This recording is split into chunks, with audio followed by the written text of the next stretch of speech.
Hi, this is Frank Schaefer, and I am standing in a little bit of a spring snowstorm. What better time to talk about the changing of our political seasons? You know, I've been watching these Jerry Seinfeld little programs called Comedians in Cars Getting Coffee.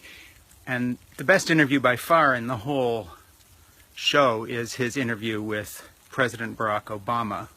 If you haven't seen it, you should treat yourself. It's great. It goes to show that both Seinfeld and Obama are very bright men, kind, interesting people. Such a contrast to the kind of folks running for president on the Republican side right now.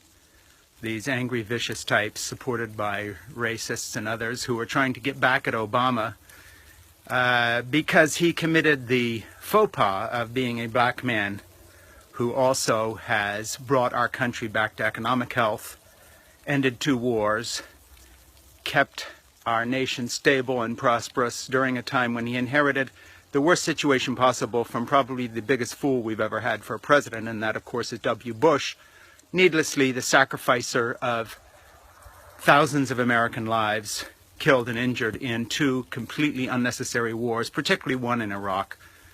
Just nonsense. Sending people like my son, who was a Marine, to war for no reason. My son came back safe. Many of his friends did not. You know, I used to be in the religious right in the Republican Party, and even the likes of me 30 years ago just couldn't stand the hatred anymore, the anti-gay bias, the anti-black bias, the anti-women bias, you know, the kind of bullshit that Donald Trump has been spouting about abortion. Let's punish women. Okay, let's not punish them, but let's nuke somebody. Okay, let's not nuke them. This retributive, nasty view of the world, this racist view. What I want to do now for a couple of seconds is just pay a tribute to Barack Obama.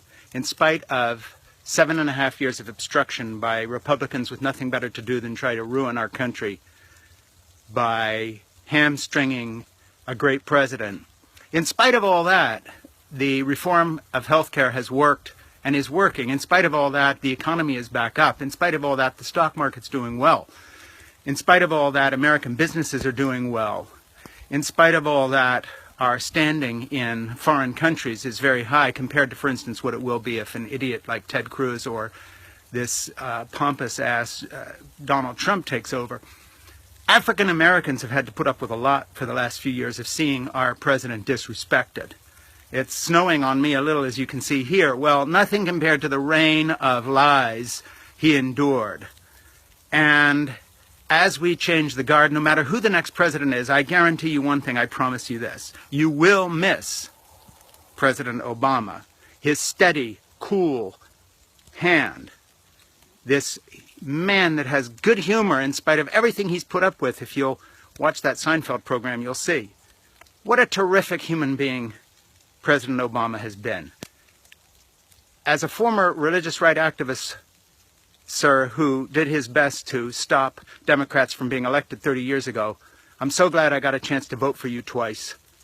Thank you for 7.5 wonderful years where you kept balance and kindness in spite of everything thrown at you. You're a great president. History's on your side, sir. You're going to be vindicated, and maybe sooner than you think, as we regret the next choice we make, whoever it is, because they're not going to measure up to you. Thank you, sir.